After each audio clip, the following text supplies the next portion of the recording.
फिर डिवर्मर इस्तेमाल करना है। अब बात यह है कि हमें कौन सा डिवर्मर इस्तेमाल करना है कि बाद डिवर्मिंग करें।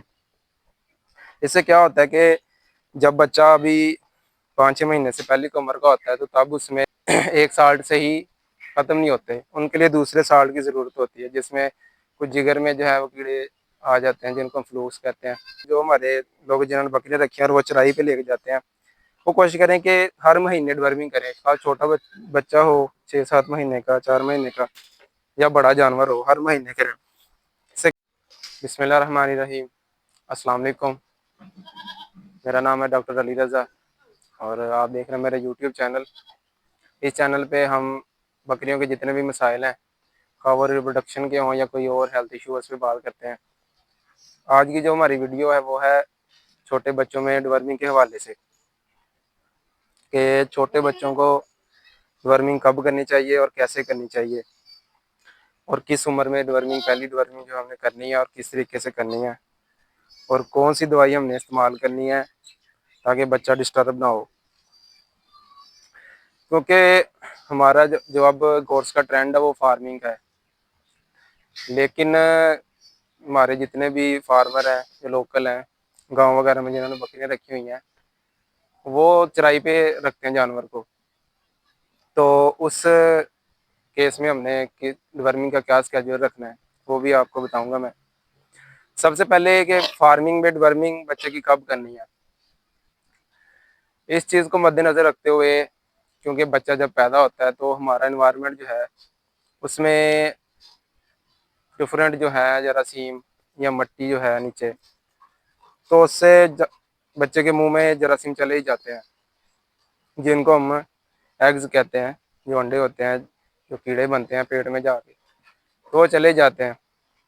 लेकिन क्योंकि बच्चा दूध पी रहा होता है और उसकी इम्यूनिटी जो है कुव्वत मुताफ़ियत नहीं बनी होती, जिसकी वजह से हमें डिवर्मर इस्तेमाल नहीं करना चाहिए।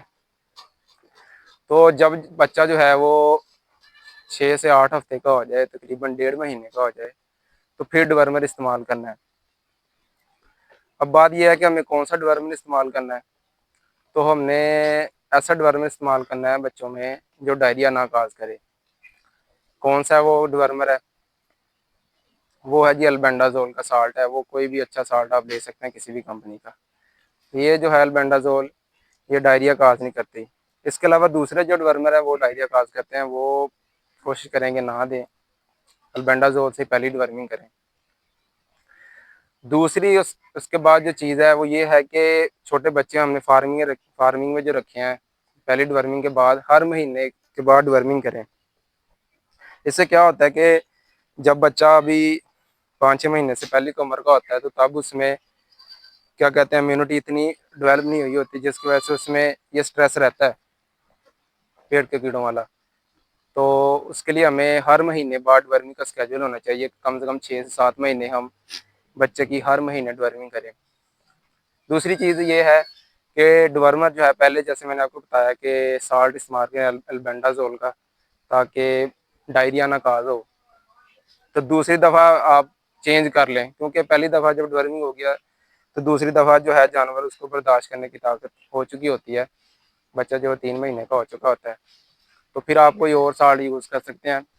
साल्ट चेंज करने का क्या फ़ायदा होता है कि कुछ ऐसे जो जरासीम, ऐसे जो पेट में कीड़े होते हैं जो एक साल्ट से ही ख़त्म नहीं होते, उनके लिए दूसरे साल्ट की ज़रूरत होती है, जिसमें कुछ जिगर में जो है वो कीड़े आ जाते हैं जिनको हम फ्लूस कहते हैं। इस तरह ओजड़ी जो है जानवर की बांधी होती है उसमें भी रहते हैं वो, कुछ आंतों में रहते हैं, तो उनके लिए मुख्तलिफ जो हैं वो दवाइयाँ चाहिए होती हैं। तो जैसे आप हर महीने जब 6 महीने तक करेंगे चेंज करके, तो वो ईज़िली ख़त्म हो जाएंगे। अब जो फार्मर जो हैं, जो हमारे लोग जिन्होंने बकरियाँ रखी हैं और वो चराई पे लेके जाते हैं, वो कोशिश करें कि हर महीने डिवर्मिंग करें। खास छोटा बच्चा हो 6-7 महीने का, 4 महीने का, या बड़ा जानवर हो, हर महीने करें।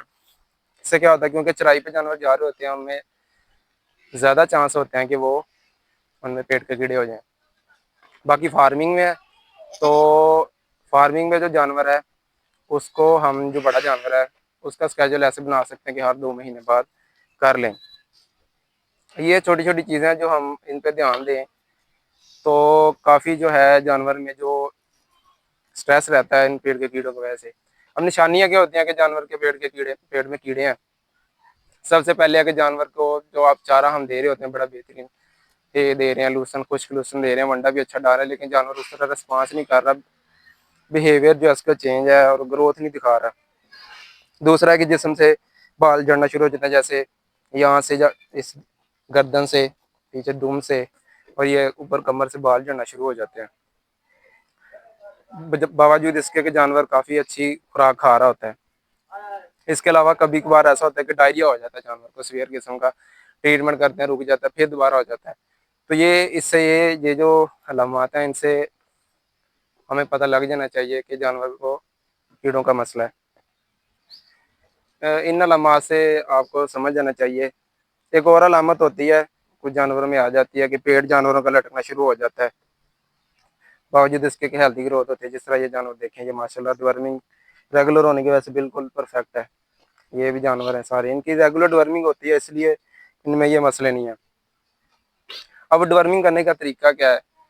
सबसे पहले तो डिवर्मिंग का जो मेन रिकमेंडेशन होती है वो खाली पेट होती है, क्योंकि अगर हम जब जानवर ने चारा वगैरह खाया हो तो तब देंगे तो उससे क्या होता है कि डिल्यूशन हो जाती है, मतलब जो दवाई होती है वो चारा जो जानवर ने खाया होता है पेट के अंदर गया होता है तो उसमें मिक्स हो जाती है और पेट के कीड़ों पे उसका असर नहीं हो पाता, जिसकी वजह से कुछ मामला जो है वो रह जाते हैं। तो इसके लिए रिकमेंडेड है कि सुबह पहले टाइम करें, क्योंकि जानवर रात भर जुगाली करता है और चीज़ें जो खुराक हजम कर लेता है। दूसरा ये आप कर सकते हैं कि कोई भी मीठी चीज़ जैसे गुड़ है उसका पानी बना के दे सकते हैं। उससे ये होता है कि जो अट्रैक्शन हो जाती है, जो पेड़ के कीड़े होते हैं शुगर की तरफ वो आते हैं, जिसकी वजह से एक जगह इकट्ठे होने के चांसेस होते हैं और ज़्यादा चांस होने के डेवलपमेंट अच्छी तरीके से काम करे। इसके अलावा फिर उसके बाद आप थोड़ा सा जानवर को फिर डिवर्मिंग के बाद भी रख सकते हैं, ताकि डिवर्मर अच्छी तरह अपना काम कर सके। ये ना कि आप फ़ौरन खुराक दें और पेट में खुराक जाए और फिर उसकी जो डिवर्मर हमने दिया उसकी डिल्यूशन हो जाए। इन चीज़ों को अगर हम मद्देनज़र रखें तो डिवर्मर जो है वो अच्छे तरीके से काम करता है। और ये थी हमारी आज की छोटी सी वीडियो डिवर्मिंग के बारे में। ख़ास तौर पे बच्चों में ये बड़े मसाइल होते हैं, फार्मर अक्सर इधर आते हैं विजिट करने और वो पूछते हैं इन बातों पे का कि किस तरह डिवर्मिंग करनी है। तो ये सारी चीज़ें हैं, मैंने आपको अलामात भी बताई हैं, करनी किस तरह ये भी बताई हैं, और किस एज में करनी है। कोशिश करें कि बच्चों को 6 से 8 हफ्तों पर डिवर्मिंग कर दें कोई भी प्रोटोकॉल शुरू करने से पहले, ताकि बच्चा क्लियर हो जाए। क्योंकि पिछले जो 6 से 8 हफ्ते होते हैं बच्चा उसमें मट्टी भी खा रहा होता है और चारा भी खाना शुरू कर देता है जिसकी वजह से उसमें ये मसाइल आ जाते हैं। उम्मीद है कि आप इन बातों को अच्छी तरह समझ सकेंगे और अपने जानवरों की बेहतरीन तरीके से डिवर्मिंग और इस तरह के प्रोटोकॉल सारे फॉलो कर सकेंगे। आज तक के लिए इतना ही। इंशाल्लाह अगली वीडियो में कोई अच्छी प्रोटोकॉल अच्छी चीज़ आपके लिए लेके आऊँगा। अल्लाह हाफिज़।